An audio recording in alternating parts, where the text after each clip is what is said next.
All right, good morning and welcome to the Town of Braintree's Memorial Day service at Town Hall.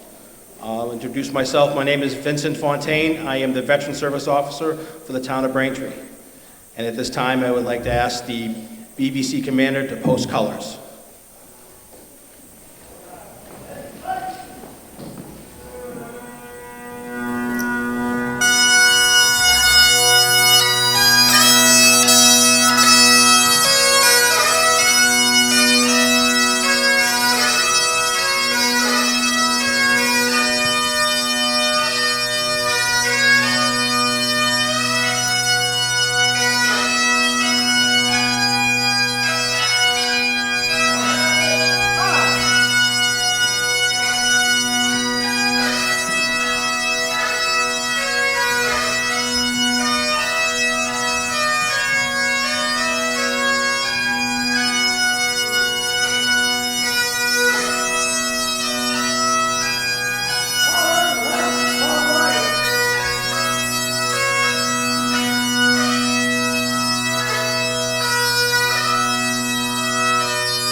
Oh, say, can you see by the dawn's early light what so proudly we hailed at the twilight's last gleaming, whose broad stripes and bright stars through the perilous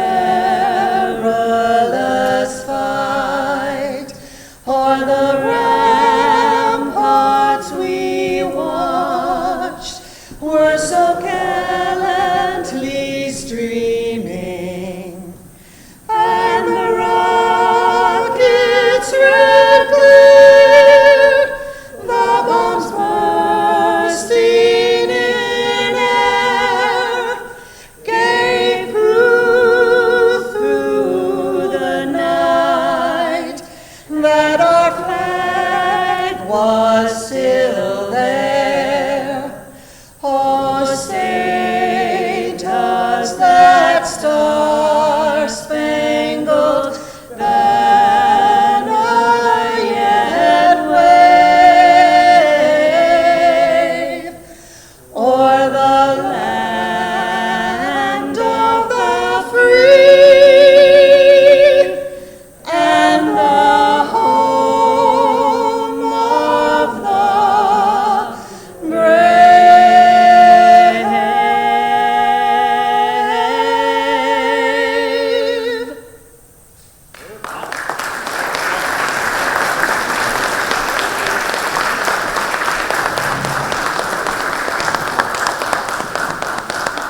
I would like to thank Susan Wessel and Anna Walsh for singing the national anthem. Thank you very much.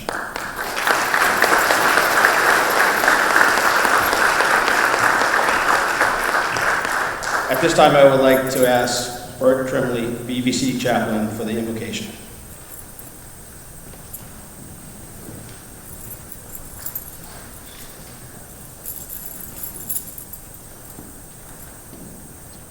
Uncover.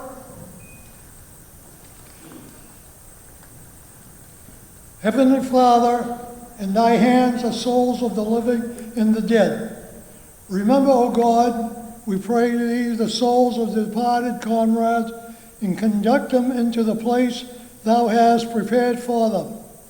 In thy heavenly kingdom bestow thy blessing and extend thy healing power to those of our comrades who are still suffering from the tragedy of war. Lift up the hearts of those burdened with sorrow. Unto thy name be all honor and glory forever and ever. Amen. Cover.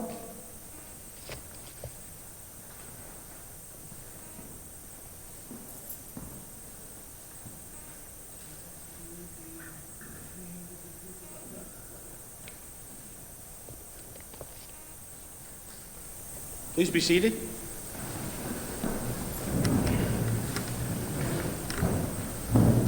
I would like to thank you for joining us today to honor our fallen heroes. Please take a moment this weekend and visit one of the cemeteries in town. Look across the cemeteries to all the flags that mark the graves of the fallen. They are our heroes. They answered the call when their country needed them. Their sacrifices made it possible for us to live in this great nation. At this time, I would like to take a moment to thank the Recreation Department, the DPW, the Facilities Department for helping me prepare for today's ceremony, and the town with the flags. A special thanks to my co-worker, Mary Ficacello. I always say it wrong, so we had to practice that. Who has been a great help to me in my everyday duties as well as caring for the Braintree veterans. I would also like to thank Jerry Ridge and his staff who prepared the cemeteries for our celebration every year, and particularly the Garden of Honor. So at this time, I would like to call upon the leader of our community, Mayor Charles C. Kokoris.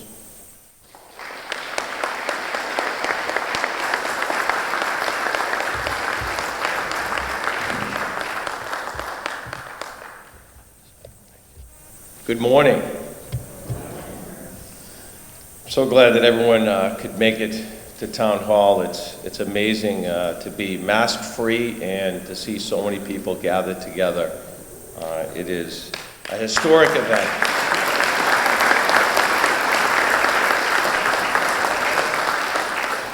Of course, this would not have happened without all of the, diligence on behalf of everyone in this community. And I appreciate all the hard work that everyone has done. I want to thank everyone for being here this morning to honor and remember those who made the ultimate sacrifice while protecting our nation and ensuring our freedom. Thank you to our Veterans Agent, Vinnie Fontaine, and Mary Ficacello, Mary Drogo as we know it, for organizing this beautiful remembrance. And thank you to all of the volunteers, so many volunteers that placed the American flags on the graves of our fallen soldiers. I would like to take a moment and acknowledge some of our special guests here today. First, to every veteran and their family members, thank you for your service. I would like to recognize the Braintree Post Commanders. From the American Legion, Post Commander Pedro Vidal. From the DAV, Post Commander Edward Jordan. From the VFW Post, Commander Robert Williams. And from the Braintree Veterans Council, Post Commander John Thompson. I'd also like to recognize a number of elected officials that are here today to honor our fallen. Our one and only Congressman Stephen Lynch, Senator John Keenan, Senator Walter Timilty, and I know that Representative Cusack is here somewhere, as well as our Council President, Shannon Hume, Councilor Charles Ryan, Councilor Meredith Berica, Councilor Donna Connors, Councilor Julia Flaherty, Councilor Larry Mackin, and Councilor Steve Sasha. Also would like to make note in attendance, we also have my Chief of Staff, Nicole Tom. We have my Assistant to the Mayor, Steve Leary, Fire Chief James O'Brien, our Human Resource Director, Karen Shanley, DPW Director, James Arsenal, And from the Recreation Department, Chris Griffin. We have a former VSO, Dick Walsh. Former town councilors, Dan Clifford and Hank Joyce. We also have former VSO, Mr. Pete Schiavone. Former VSO, June Newman. Former town councilor, Tom Bowes. And past state commander, Disabled Veterans Auxiliary, Janet Pratt. And from the past department commander, DAV, Frank Drogo Sr. And last but not least, my lovely wife, Denise Kokoris, our First Lady.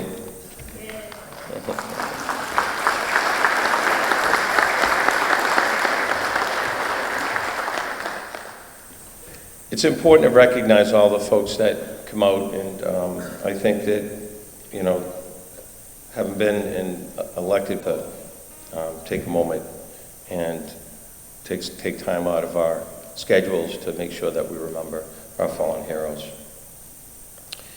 It is important that we take this time Memorial Day weekend to pause and honor the men and women who have made the ultimate sacrifice for our nation. Today we come together with their families to mourn their loss. They sacrificed their lives to protect our nation and our freedom.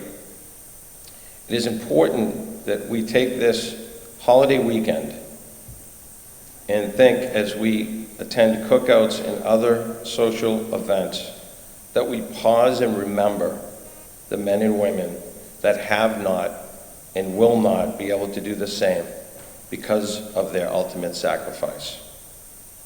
We are truly the lucky ones, the ones that have been given so much because of those who have given their lives for us.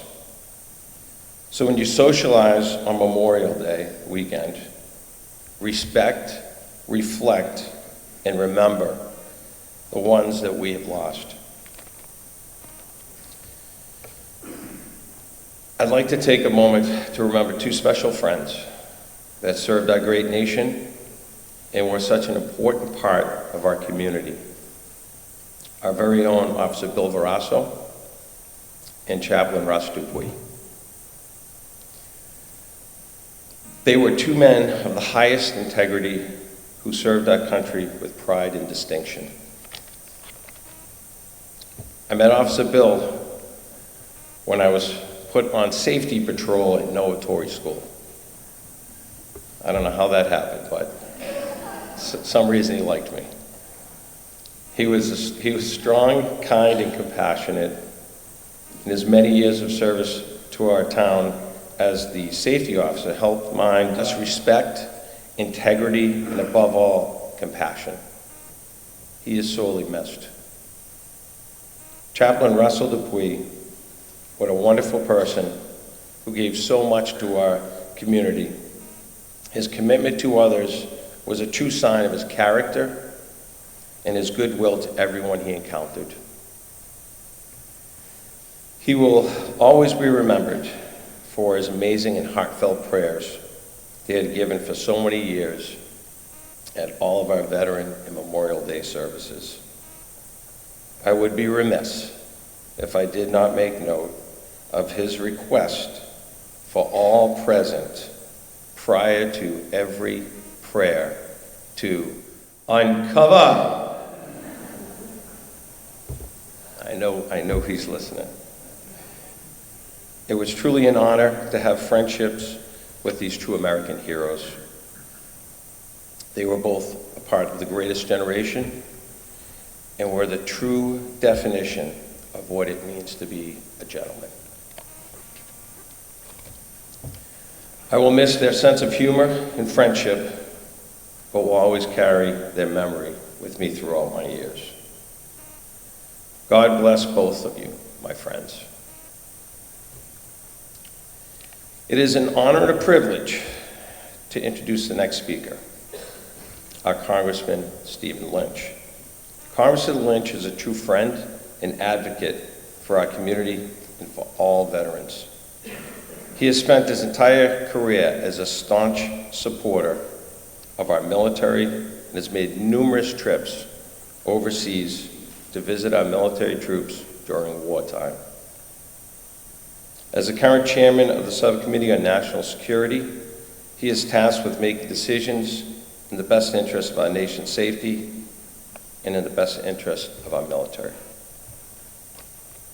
I want to thank Congressman Lynch for joining us today through the rain and the wind and the moving of this location. I'm fortunate to be able to call you my friend, and we as a town are most fortunate to be able to call you our Congressman. Congressman Lynch.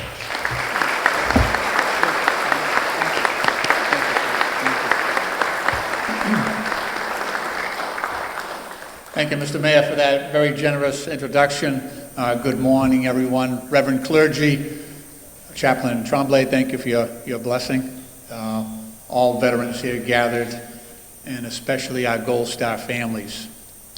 Braintree has such a wonderful, wonderful history of military service and also of not just remembering our veterans, not just remembering those who made the supreme sacrifice, but really honoring that memory. One of the most beautiful ceremonies that we have in this entire state is really that Garden of Honor there that Jerry Ridge and his staff decorate and maintain each and every year for this ceremony. I'm very, very happy that the mayor and Al Verasso made the decision to move this indoors. I just came from the South Boston ceremony, and it did not go well. It rained harder. The longer I spoke, the harder it rained. So I think it was a wise decision. I told them that I'm on my way down to Braintree to visit all of their relatives in South Boston and Dorchester. The ones who moved south to Braintree in search of parking and found it and never returned. Today, really, it's about the Gold Star families, right? It really is about the Gold Star families. So for the past 25 years, I've had the joy of living with a Gold Star sister, my mother-in-law, Helen Shaughnessy. She passed away 2 weeks ago at age 95, but for the past 25 years, it's been a joy and an education to live with her and to understand what being a member of a Gold Star family means. I have not carried that burden. But I have witnessed it.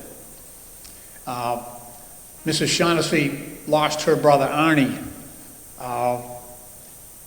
in April of 1945, about 5 weeks before the end of World War II in Europe. This was a few weeks after the Battle of the Bulge. We just celebrated that 75th anniversary. I got to go to Bastogne to represent you at those ceremonies. But Mrs. Shaughnessy loved Memorial Day and Veterans Day. She used to say that for a Gold Star family, every day is Memorial Day. But she said on Memorial Day, she felt that her neighborhood, her city, her state of Massachusetts, her country, helped carry the load on that day because of the acknowledgement and the presence of mind, the ceremonies that were carried out, and the dignified way in which this state, communities like Braintree, remembered those families. We're still doing that work today. Chuck, the mayor mentioned that I serve on the Subcommittee on National Security. One of our responsibilities is we oversee the Department of Defense. And there's a little known agency called the DPAA, the Defense POWMIA Accounting Agency. It's probably 200 people. 40 of them are I'm going to mess this up. They're forensic anthropologists. is what they are. And so what we have been doing, and I've had an opportunity to travel with them to the Philippines, to Vietnam, and to Korea, to recover our sons and daughters who did not return after World War II, after Vietnam, after Korea. Right now, according to the Department of Defense, there are 79,000 U.S. servicemen and women who did not come home after World War II. Many of them, over 10,000, were casualties in the great naval battles in the South Pacific. And they are considered buried at sea. In North Korea, actually over the DMZ in North Korea, there are about 8,000 Americans, mostly buried in mass graves at the east and west end of the Chosin Reservoir. 14 of those young men are from Massachusetts. We've had fits and starts to try to recover and identify those mostly soldiers and Marines. But with the difficulties with the North Korean government, it's been spotty. It starts, then it stops because of political considerations. In Vietnam, we have about 1,000, just a little less than 1,000 of our sons and daughters who did not return home. We have about 300 in Laos. A lot of people don't realize that, and about 50 in Cambodia. But because of technology, we have given hope to a lot of Gold Star families that we might someday return their sons and daughters home. And I say sons and daughters, there were 350,000 women who put on the uniform of their country during World War II. 432 of them were killed in action. There was a technical rule back in World War II that women could not serve in combat positions. However, when your ship goes down in the South Pacific, you're in a combat position.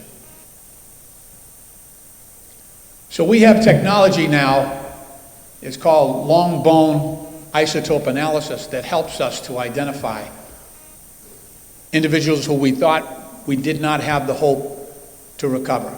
I'll give you two examples.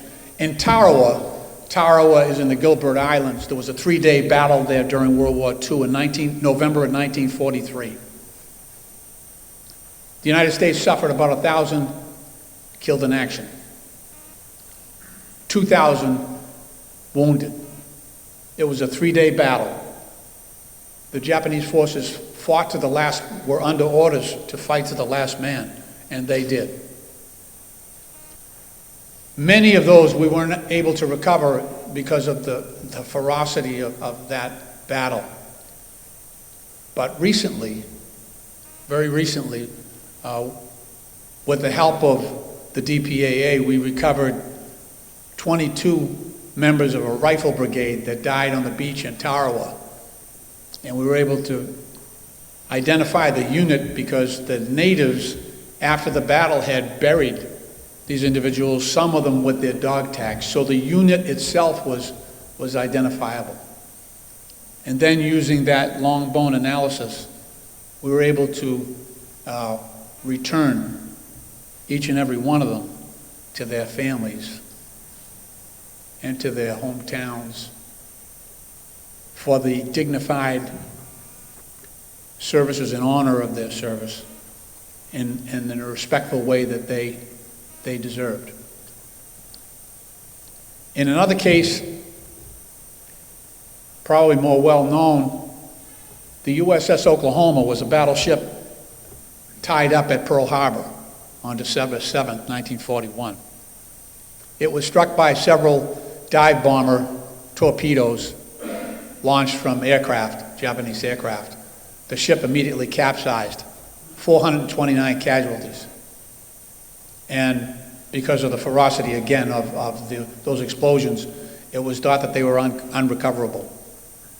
But with this new technology, Fortunately, over the past couple of years, we've been able to extract individuals who died, crew members of the USS Oklahoma, and return them to their families from every state in the Union. And you can only imagine what a relief and what closure it gives to those families, that they have a place to go, that they have the ability to bury their grandfathers in some cases, dads in some cases, but give them the honor and respect that they were due because of their courageous service to our country. So that work goes on. It goes on because of you, because of the American taxpayer, because you built a new lab at Hickam Air Force Base where the DPAA works now and does their job. But it's very, very important to those Gold Star families to get closure and to know that their country remains with them. Their country remains with them. That spirit is why you are all here today. And I'm happy to see such a big crowd considering the weather and the circumstances. Braintree has always been that way. Braintree is a shining example of what it means to be a town in America. I'm enormously proud to have the honor of representing you in the United States Congress. I try every single day to live up to your highest expectations. Any day that I am in Braintree, Massachusetts is a good day. I'm very thankful for you inviting me here today. May God bless our veterans and may every Gold Star family know that you are here today in order to share some of the burden that they carry the other 364 days of the year. May God bless Braintree, and may God continue to bless these United States of America. Thank you.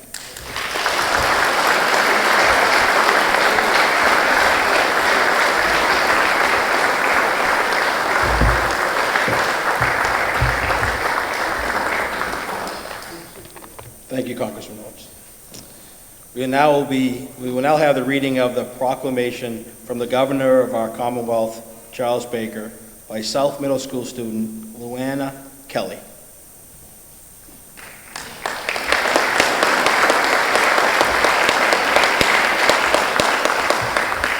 This is a proclamation from Massachusetts Governor Charles Baker. Whereas, while the nation was still recovering from the horrors of the Civil War, people in cities and towns across the country gathered to honor those Union and Confederate soldiers who had given their lives, celebrating the first Decoration Day. And whereas, after World War I, the nation came together again to honor those who had fallen in the service of their country, renamed Memorial Day. The last Monday in May is when people remember and honor the memory of all the men and women who fought and died in all American wars and conflicts. And whereas, throughout our country's history, thousands of Massachusetts citizens have fought in wars and conflicts to defend our safety and way of life. And whereas, their legacy of patriotism and dedication to country is an inspiration to all Americans. And whereas, it is appropriate that all Massachusetts citizens remember the bravery of those who gave their lives, so that their sacrifices serve as a reminder of the cost of our freedom. Now therefore, I, Charles D. Baker, Governor of the Commonwealth of Massachusetts, do hereby proclaim May 31st, 2021 to be Memorial Day, and urge all the citizens of the Commonwealth to take cognizance of this event and participate fittingly in its observance. Given at the Executive Chamber in Boston, this first day of May, in the year 2021, and of the independence of the United States of America, the 244th. By His Excellency Charles D. Baker, Governor of the Commonwealth, Karen Polito, Lieutenant Governor of the Commonwealth, William Francis Galvin, Secretary of the Commonwealth. God bless the Commonwealth of Massachusetts.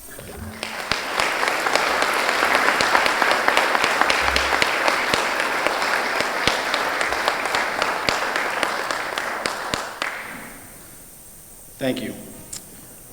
We would now like to call upon the past commander of the Braintree Veteran Council, past commander of the American Legion Post 86, Alfred Ferrasso, to deliver General Logan's General Order of May 5th, 1968.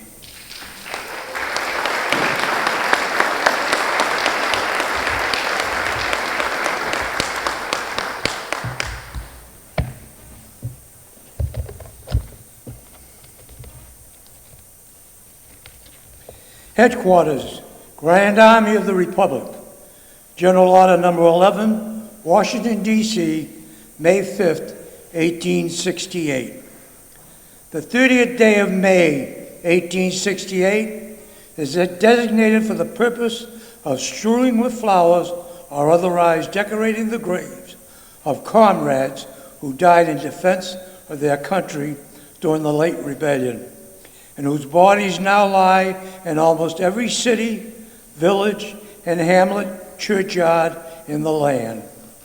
In this observance, no form of ceremony is prescribed, but posts and comrades in their own way arrange such fitting services, testimonials of respect as circumstance permit. We are organized comrades, as our regulations tells us, for the purpose, among other things, of preserving and strengthening those kind and fraternal feelings which have bound together the soldiers, sailors, Coast Guard, Marines, who united to suppress the late rebellion. What can aid more to assure this result than cherishing tenderly the memory of our heroic death, who made the breast of barricade between our country and its foes.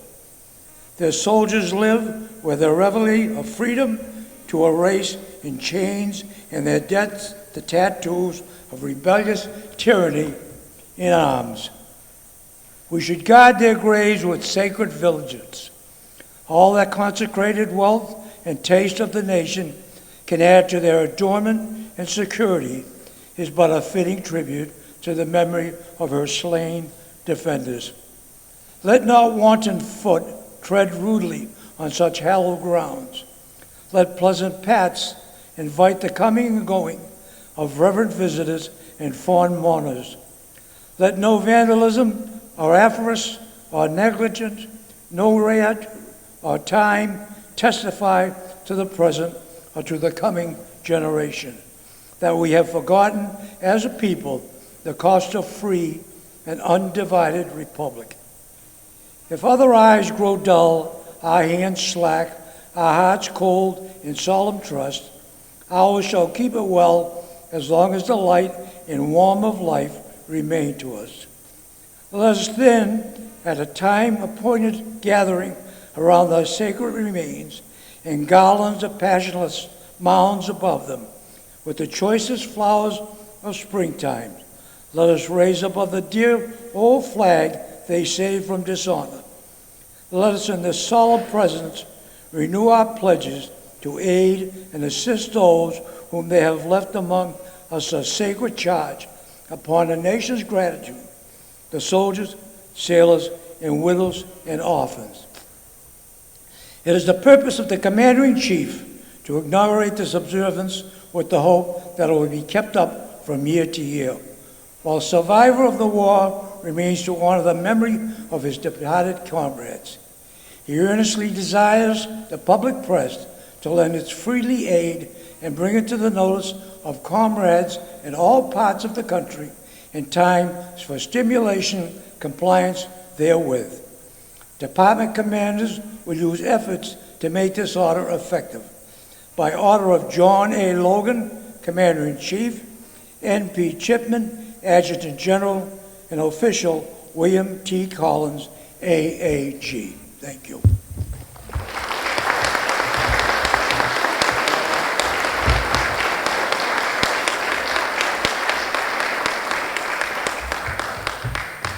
Thank you. I would now like to ask Susanna and Ann to come up and sing God Bless America.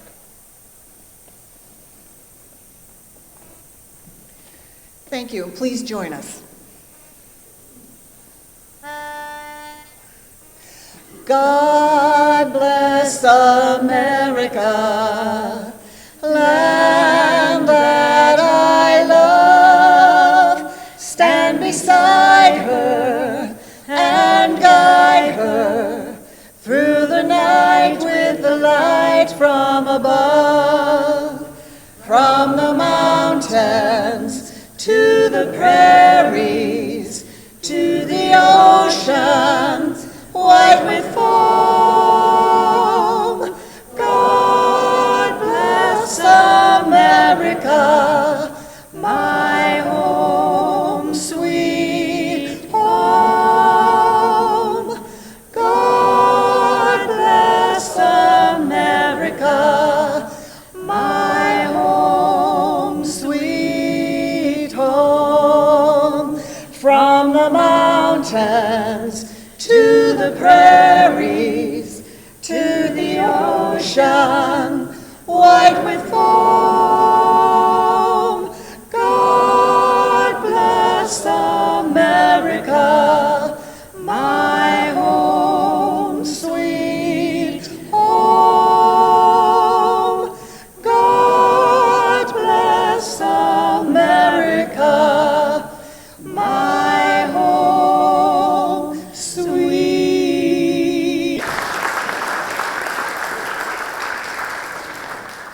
Thank you. That was beautiful. So we now will conduct a memorial service to our fallen comrades. That's you. I'd like to introduce Mary Ficacello. Well, I'm here to tell you about something that all the soldiers and anyone that is, it's an attendance. A roll call is a way to determine a count of people. It is the calling of names to determine who is present and who is not present. It is used in the military after a deployment to honor lost members of a unit. How it works is the top non-commissioned officer of the unit calls the members to formation. He reads a list of members of the unit, leaving the fallen to the end. He then reads each lost individual's name 3 times. He may start it by saying, Mary Drogo, no answer. Mary Angela Drogo, no answer. Sergeant Mary Angela Drogo, obviously there's no answer. This is difficult to explain the emotions that are felt when the lost serviceman does not answer, when the rest of his troop is there. The roll call is a little bit different that we do in this ceremony. It is a list of veterans we have lost from May 2020 to present day. Now I would like to call upon the commanders of each service organization to conduct our memorial service led by the BBC chaplain, Bert Tremblay, and the post commanders. They will read the list of names to their members who have recently passed away, and this usually is followed by the burning of the names, but the mayor won't let us burn in here, even though I had the fire chief show up, so it's not on me, okay? So I'd like to now call up the gentleman to read the names. Bert, who's coming up?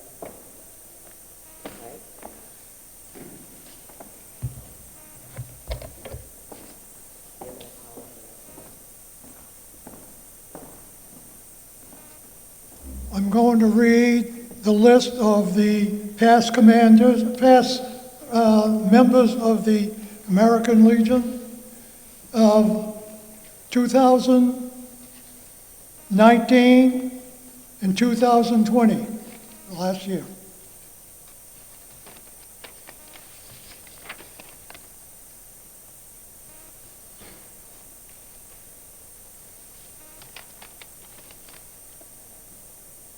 Nishan Afghanian, past Second Vice Commander Walter H. Andrews, Robert J. Barrett, David J. Becker, past Commander Sabino R. Sam Caravella, William Coakley, past Vice Commander and Life Member John W. Jack Curran, Braintree, 86, longest service member for 72 years.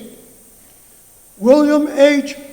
$2 bill Dykstra, David C. Hall, John B. Hartman, 3rd Vice Commander and Life Member Paul O. Kelly, Herbert P. McKeon, Herbert Merritt, Sergeant at Arms Emeritus and Life Member Charlie Moore, Albert Norse, Thomas O'Connor, Richard M. Omar, Warren W. Osborne, Arthur Parrow, Angelo S.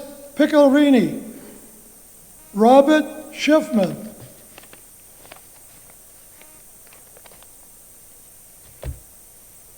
And the last one is Joseph Verasso for 2019-2020. And now here's the list of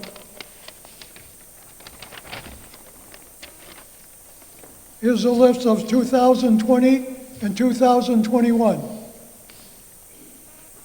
William T. Burke, Doris G. Driscoll, Braintree Veterans Council Chaplain Russell Dupree, John F. Cavini, John M. Kelly Jr., James E. McKernan, Ronald Marcella, William O'Neill, Robert E. St. Jean, Richard Settles, William Stevenson Jr., Hubert Travis Jr., past Braintree Veterans Council Commander William A.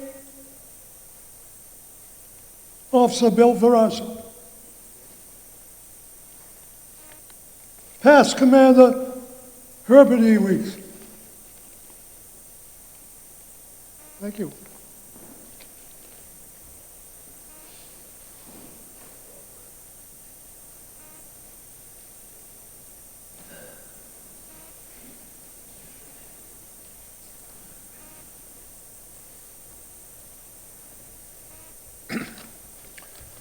Chapter 29, Disabled American Veterans. Thomas H. Dempsey, Christo A. Apostol, William A. Verasso, Anthony J. Soltaro, Jeffrey W. Garland, Edward M. Fitzmaurice, Paul F. Johnson, Herbert A. Weeks, Lawrence M. Norton, John J. Benson, John L. Forbes, Harold E. Hutchings, Russell F. Dupree, Joseph M. Marino, Dennis A. Defoe, William J. O'Connell, Charles R. Bahena.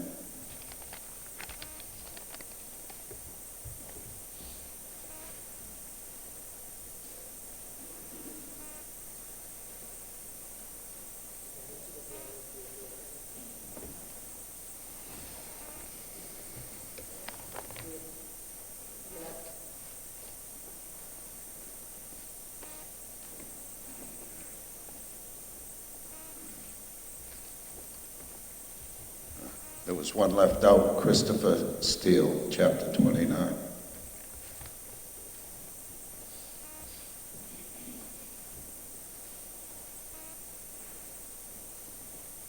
Please rise.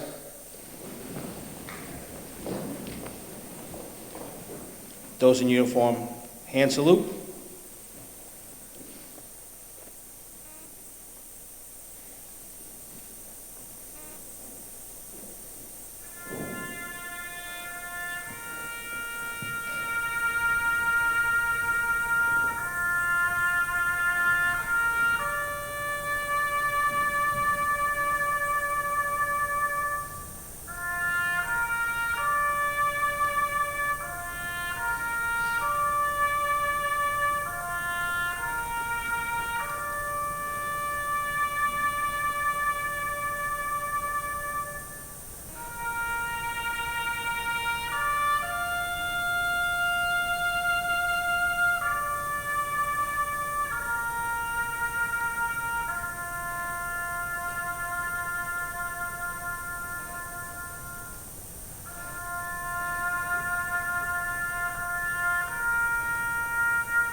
Order. Arms.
Please be seated.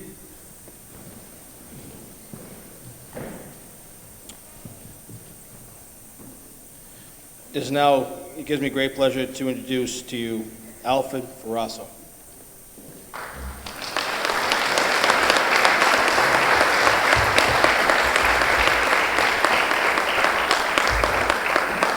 This is probably one of the hardest things I ever did in my life. I'd like to call up their 4 children, if I may. Betty Flanagan, please come forward. Michael, Bobby, and Eddie.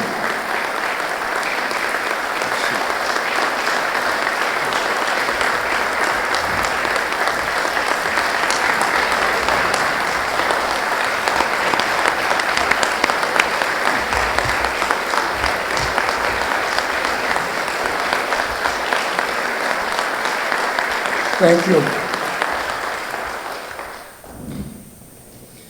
First, I know my brother would want me and his children, Betty, Michael, Bobby, and Eddie, to take a moment and thank a few people. Mayor Kokoris, our veterans agent, Vin Fontaine, and his assistant, Mary Ficuccello, and others that helped. My brother would be very honored to be recognized at such an important day. Thank you for asking me to come and tell everyone about his life by sharing his eulogy I read at his funeral last year. It was a very special day that clearly showed the connection between had so many people in Braintree and all around. Okay. How do you pay tribute to someone who has meant so much to so many people? William A. Verasso, loving husband, proud father, dedicated son, big brother, loyal friend, and perhaps the most famous and favorite title, Officer Bill. Police officer for over 30 years, the first safety officer for over half that time. Officer Bill was admired by school children all over town and loved that job even more than the children did. When he was scheduled to speak at an elementary school, it was a true event. I bet dozens of people here today remember how excited you were when Officer Bill was coming. They would marvel at his impressive uniform, the sirens and lights he would surprise them with when he arrived. All of them would secretly hope that he would be the one he would playfully handcuff to. He taught students about safety, but more importantly, respect. Respect you earn naturally from those whom he touched. But Brother Bill was far more than a job he loved. He was as much more than a big brother to me. He was the man of the house. You see, most people don't know, my father walked out on us when I was 4 years old, and my brother Bill was 12. Back then, it was very uncommon for couples to get divorced, but my mother was strong and a brave woman. She would make sure her sons would be strong regardless of the lack of father figure. And without even asking, Bill stepped up to fill the role. That meant he had to sacrifice much of what typical 12-year-old would take for granted, but he didn't hesitate. And along with my other two older brothers, Jim and Joe, he worked hard every day to help our family survive during the very hard times of depression and beyond. He and my other brothers would shine cars at Quincy parking area for 10 cents, wash them for 50 cents. Took up Sunday paper covering the steep hills up of Franklin Street and Kendrick Avenue in Quincy just because we needed the money. I remember me telling him he was in a Quincy Square selling newspapers on Christmas Eve. One night, other children at home with their parents anticipating Santa's arrival. At that time, the paper cost 2 cents. And he made his money primarily on tips. That night, the mayor of Quincy stopped and bought a paper giving him 2 cents and no tip. And if you know my brother, you know he never forgot it. But he laughed about it now and explained it must have been because he was the Quincy mayor. Our Braintree mayor, Kokoris, would have given him a good tip, I know he would. In the summer, my three brothers, led by Bill, would pick wild blueberries and sell them by the quart. Again, one more small way to help make ends meet for his family. As most of us know, Bill had a never-ending supply of stories. He had one about this. For this story, he liked to pick on my brother Joe. He explained that when Joe went out to pick the blueberries, he would disappear and prompt a shutout from Bill. He'd call for him and Joe would answer, "I'm over here picking blueberries," trying to make it sound like he was hard at work, far away. But Bill would sneak up on him each time to find Joe sitting behind the rock, happily eating the blueberries he was supposed to be selling. Needless to say, he got an awful earful from my brother Bill and Jim for this antic. But as smart and as wise as Bill was, he never did have the privilege of graduating from high school. In fact, none of my brothers did because they had to work to help support the family. I remember clearly when I told him I wanted to quit school, he was ready to kill me. He made it quite clear by telling me in no uncertain terms, "One of us have to graduate and you're the one." Thank God I listened, but then again, I'm sure I'm not surprised that I really didn't have much choice. While our mother was in charge, Bill was not to be challenged on this matter like that. Then came the war, and once again, Bill rose to the task. When World War II started, he was still a little too young to enlist, but was able to get work at Quincy Shipyard. Ironically, he was an electrician's helper, helping to build the destroyer called USS Underhill. When he joined the Navy, he put the same destroyer he had helped build into commission and was sailing on it. Off the coast of Okinawa, it was struck and sunk by 2 Japanese suicide subs. He spent hours on the water with other shipmates trying to survive while waiting for other ships in his convoy to rescue them. And while he never spoke of the incident, there was one rare evening, sitting around, a few of us lucky enough to have been there, when he spoke of the horrors of that night. He recalled the fear in the air and the red in the water, a time that most of us could completely relate to, but all of us owe our sincere thanks. He, like so many of his contemporaries, is a true hero, and for that he received the Purple Heart. I think he should have received a medal for helping all his shipmates to the rescue ship. He was in burning hot oil that scarred his legs and his arms, which he lived with for the rest of his life, constantly scratching. I even have a picture somewhere sent to me by showing him in the water with one of his shipmates, trying to help him. He was discharged from the Navy and eventually met his loving wife, Edie, and they had 5 children, Betty, Billy, Michael, Bobby, and Eddie. He was very proud of them. Unfortunately, he lost his wife after 50 years of marriage, lost his oldest son, Bill, not long ago. When he retired, he refused to be a couch potato. He retired, he refused to be a couch potato, watch TV. He went on to volunteer at 2 nursing homes, the Royal in the morning and the Pope in the afternoon. He did this for 10 years. He was also very active in several town committees. I'll always be proud of his reputation he had in Braintree for all the good he has done. Everyone who knew him loved him, and he'd be greatly missed. As you can see, Brother Bill was a fighter, never one to give up. He proved that once again during this last phase of his life, since he received the last rites twice, and the first time was almost a year ago.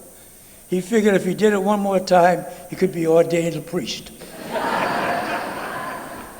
But in all seriousness, that fight, that willingness to do whatever was needed in order to help those he cared about is why so many of us are paying tribute to him today. Goodbye, big brother. May you rest in peace. You earned it. I love you. I miss you.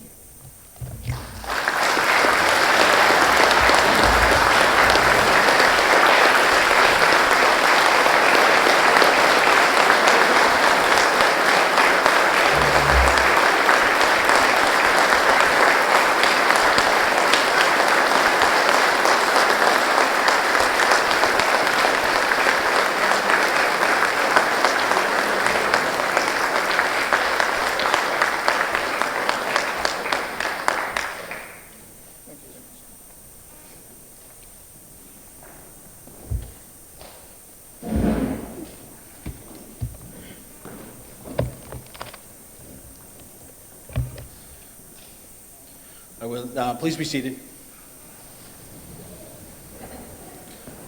I will now once again call upon the BBC chaplain, Bert Trimley, to conduct the benediction of the services.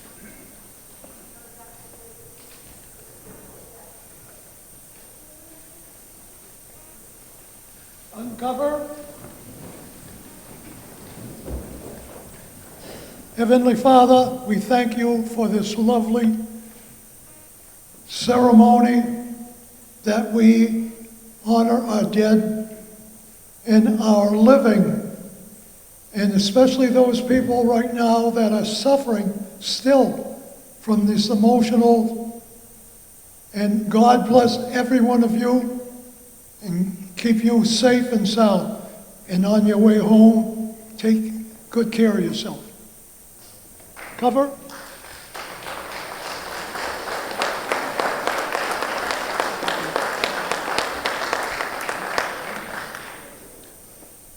In conclusion, I again would like to thank all those who have assisted and partook in today's ceremony.